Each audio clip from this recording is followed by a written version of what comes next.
आदाब, नमस्कार। मैं वसीम अख्तर और आप देख रहे हैं द लीडर हिंदी का बरेली बुलेटिन। बसपा की तरफ से वार पर वार के बाद आखिरकार सपा के प्रदेश महासचिव वीरपाल सिंह यादव को मोर्चा संभालना पड़ गया। उन्होंने बसपा के आंवला प्रत्याशी पर निशाना साधा कि सपा के टिकट पर चेयरमैन बने अब सभासद भी नहीं बन पाएंगे। सियासी गलियारे की चर्चित खबर पर बात करेंगे, बताएंगे कि प्रधानमंत्री नरेंद्र मोदी की 25 को आंवला और 26 को शहर में रोड शो को लेकर क्या तैयारी है। सिंबल अलॉटमेंट के बाद प्रेक्षकों ने चुनाव को लेकर अफसरों के साथ मीटिंग की है।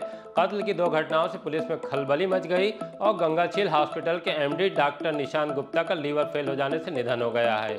इन बड़ी खबरों पर चर्चा से पहले आज की सुर्खियों पर नजर डालते हैं। सपा के आंवला उम्मीदवार पर मुकदमे के बाद गाड़ी सीज, बसपा प्रत्याशी पर बरसे सपा प्रदेश महासचिव वीरपाल सिंह, छोटे लाल गंगवार का पर्चा खारिज होने पर निपटे ब्रह्म स्वरूप, पीएम के रोड शो का रूट देखने पहुंचे भाजपा के प्रदेश अध्यक्ष, कलेक्ट्रेट में सिंबल अलॉटमेंट के बाद प्रेक्षकों ने की मीटिंग, भूपेंद्र कुर्मी, जफर बेग और कई सपा नेता भाजपा में गए। बिथरी चैनपुर में रात में और फरीदपुर में दिन दहाड़े भट्टा मालिक की हत्या, लीवर फेल होने से गंगाशील के एमडी निशान गुप्ता का निधन।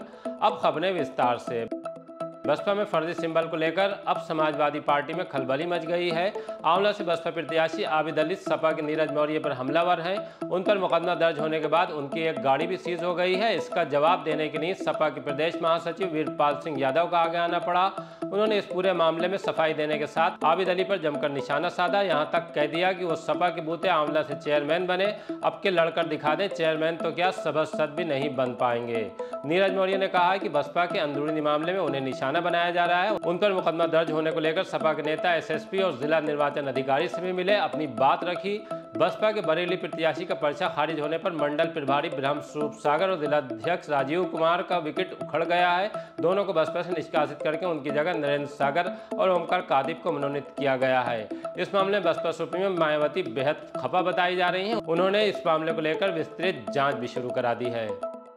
पीएम के रोड शो का रूट देखने पहुंचे भाजपा प्रदेश अध्यक्ष। प्रधानमंत्री नरेंद्र मोदी 25 अप्रैल को आंवला में जनसभा को संबोधित करेंगे और अगले दिन यानी 26 अप्रैल को उनका बरेली में रोड शो है। उसके लिए भाजपा के प्रदेश अध्यक्ष भूपेंद्र चौधरी ने यहां पहुंचने के बाद पार्टी नेताओं से बातचीत की। स्वयंवर बारात घर से वीर छत्रपति शिवाजी चौक, शहीद पंकज अरोड़ा स्तंभ तक रूट भी देखा। भाजपा नेताओं और पदाधिकारियों से तैयारियों में जुट जाने के लिए कहा है। प्रशासन और नगर निगम का अमला भी रूट पर तमाम काम करा रहा है।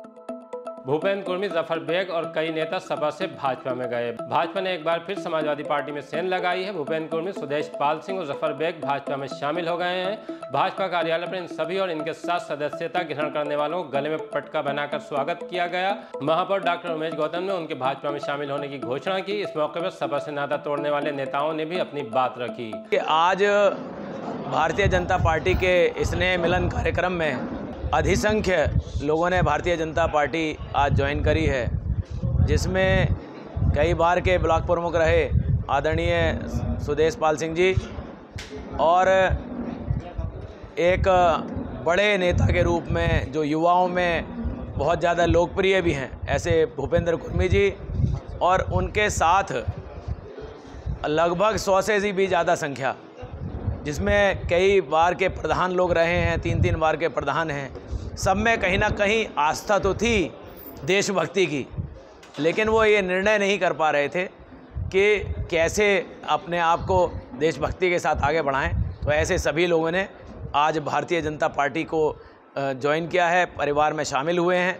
ऐसे सभी लोगों का हम बहुत स्वागत और अभिनंदन करते हैं। निश्चित रूप से ये हमारे प्रधानमंत्री श्री नरेंद्र मोदी जी का परिवार है। ये परिवार बढ़ रहा है और विपक्षियों को पटकनी देने को हम लोग तैयार बैठे हैं। हमने योगी जी, माननीय मोदी जी से राष्ट्र प्रेम से प्रेरित होकर आज समाजवादी पार्टी छोड़कर भारतीय जनता पार्टी को ज्वाइन किया है और यहाँ से बरेली शहर से जो भारतीय जनता पार्टी के प्रत्याशी हैं आदरणीय श्री छत्रपाल जी, उन्हें सफल बनाने में पूरी ताकत, पूरी मेहनत और ईमानदारी से उन्हें जिताएंगे। कलेक्ट्रेट में सिंबल अलॉटमेंट के बाद प्रेक्षकों ने की मीटिंग। लोकसभा चुनाव शांतिपूर्ण तरीके से संपन्न कराने के लिए दोनों सामान्य व पुलिस प्रेक्षकों ने नामांकन प्रक्रिया पूरी होने के बाद कलेक्ट्रेट सभागार में बैठक की। जिला निर्वाचन अधिकारी रविंद्र कुमार ने सभी नोडल अधिकारियों का परिचय कराकर उनके दायित्वों के बारे में जानकारी दी। उस ऐप के बारे में बताया जिससे मतदाताओं की सुविधा के लिए बूथ की तमाम जानकारी देने के लिए बनाया गया है। प्रेक्षकों ने मतदान का प्रतिशत बढ़ाने के संबंध में किए गए प्रयासों के बारे में जानकारी ली।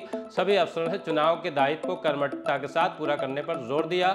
इससे पहले बरेली लोकसभा में 13 और आंवला के 9 उम्मीदवारों को सिंबल अलॉट कर दिए गए। बरेली से सुप्रिया ऐरन ने नामांकन वापस ले लिया है। वो सपा कांग्रेस गठबंधन की प्रत्याशी प्रवीण सिंह ऐरन की पत्नी है। बिथरी में रात और फरीदपुर में दिन दहाड़े भट्टा मालिक की हत्या। चुनावी व्यस्तता के बीच 2 थाना क्षेत्रों में हत्याओं से पुलिस में खलबली मच गई है। पहली हत्या गुजरी रात में बिथरी चैनपुर के गांव महेशपुर में हुई। गौ सेवा रक्षक दल के लिए काम करने वाले अमन पटेल 23 साल का शव गांव के रास्ते पर ही मिला। उनके सिर के पीछे और कान के पास घाव है। पुलिस ने शक के आधार पर उसके 2 दोस्तों के हिरासत में लेने के बाद पूछताछ शुरू कर दी है। दूसरी तरफ फरीदपुर में दिन दहाड़े ईंट भट्टा मालिक मजहर खान की गोली मारकर हत्या कर दी गई है। मजदूरों के बीच होने वाले झगड़े को खत्म कराने के लिए पहुंचे थे। गांव के पूर्व प्रधान भी रह चुके हैं। आइए आपको सुनवाते हैं कि उनकी हत्या को लेकर सीओ फरीदपुर ने हमें क्या जानकारी दी है।